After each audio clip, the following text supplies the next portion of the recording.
Yun, shoutout sir. O, shoutout sa'yo. Anyamet. O, di ba?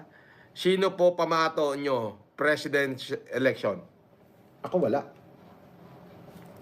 Si Mayor Magalong. Gusto ko maging presidente. O, di ba? O kaya si Gringo Hunasan. Yan.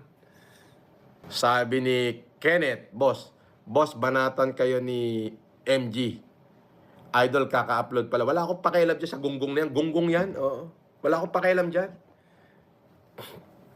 Tingnan mo, pangalan, baka gago. Kasi gago nga. Oo, gago nga. Pero duwag naman yan. Oo. Magkikita rin kami yan. Pag nakita kami yan, eto promise, bubunutin ko lahat ng buhok sa ilong yan. Ipangunguya ko sa kanya. Di ba? Papaniwala kayo dyan, gago nga yan. Wala namang buhay yan. Hanap buhay lang yan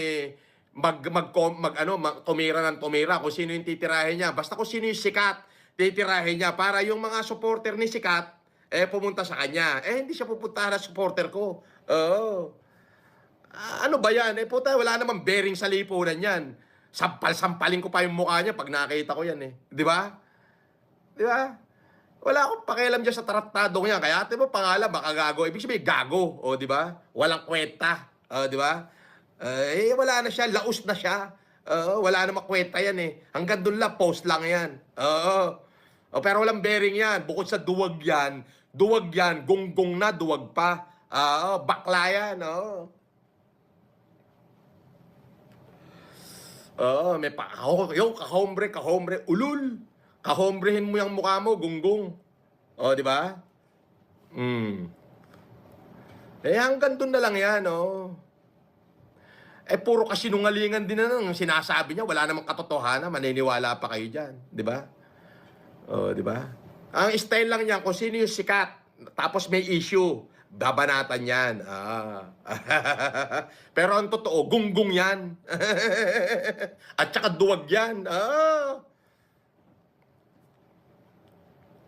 Di ba?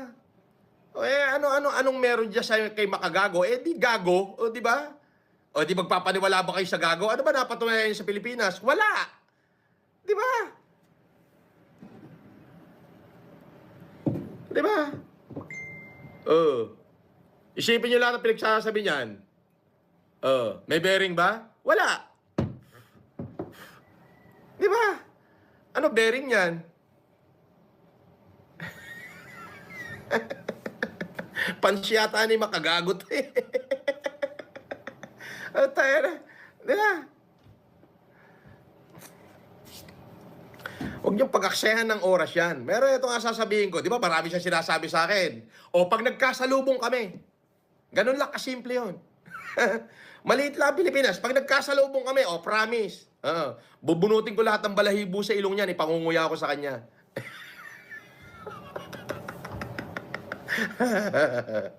Di ba?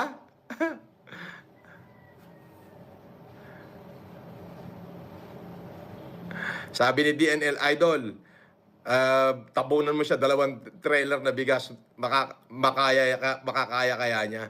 Wala akong pakialam dyan. Ayoko mag-aksaya ng oras dyan kay makagago.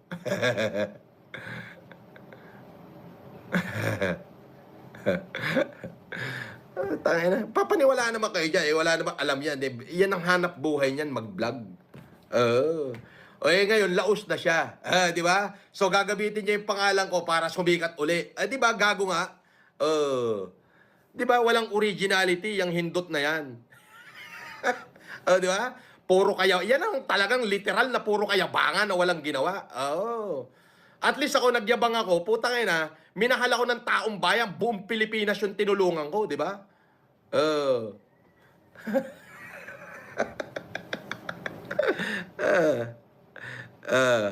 Time out ka muna. Peki daw yung yaman mo, sabi ni makagago. Tanga! Yung yaman ko, ipinamigay ko na. Bobo o kininam. Ikaw, ano yayabang mo? Wala. Bunganga, tanga. Di ba? Sabi ni Olive Sabero, walang ambag sa lipunan niya makaogag. Di ba? Ano ba ambag nga sa lipunan ni makaogag? Di wala. Di mang-ogag ng mang-ogag. Ogag nga Di ba? Kaya nga ogag eh.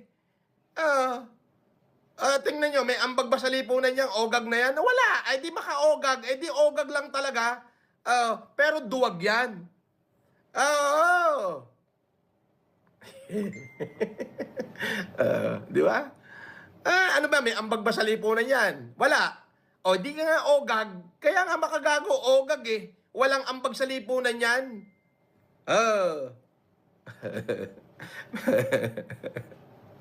Itangang ito. Di ba? Sabi pa nito isa, musta estapa case mo, boss? Tarantado, wala akong estapa. Kalkalin mo lahat ng presinto, lahat ng ano, wala akong estapa. Gawa-gawa lahat yun. Tanga, isa ka pang bobo. Ayan, time out ka muna, bobo ka. Yung mga bobo, time out lang yan. Mga bobong nila lang yan eh.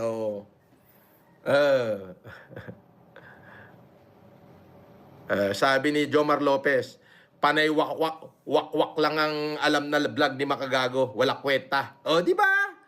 Kayo na may sabi niyan.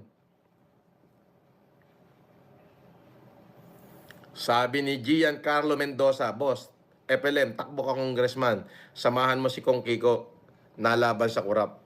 Alam mo, nagpapasalamat ako sa Diyos.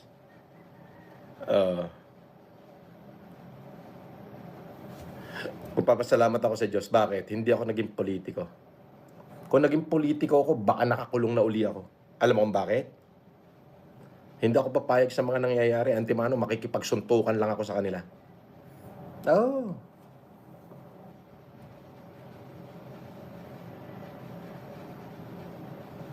Sabi ni Melchor Haloro, sinampal lang yan si Makagago sa flip-top, iyak naman. Kaya nga.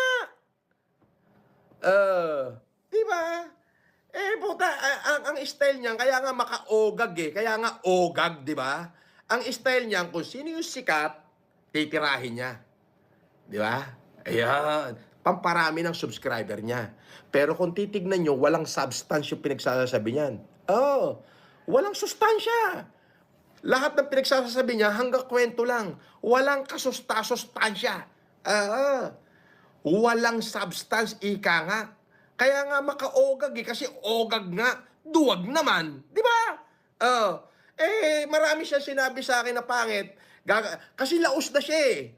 Ngayon, para kumita siya, kahanap buhay niya yan eh. Para kumita siya, hahanap siya ng mga pangalan na titirahin niya. Katulad nung nakalahat, tinira niya yung Marasigan. Ngayon, ginagamit niya yung pangalan ko para yung subscriber ko mag-subscribe sa kanya. Kasi alam niya, palubog na siya. Style niya yan eh. Pero ang totoo niyan, ogag yan. Walang ambag sa lipunan yan. Marami siya sinabi sa akin pangit, di ba? Eto. Magkakasalubong din yung landas namin yan. Pag nasa lubong ko yan, maniwala ka sa hindi. Ilalive ko. Bubunutin ko lahat ng buhok sa ilong yan. Ipangunguya ko sa kanya. Di ba? Makagago. Di ogag ka, okay ni Nam.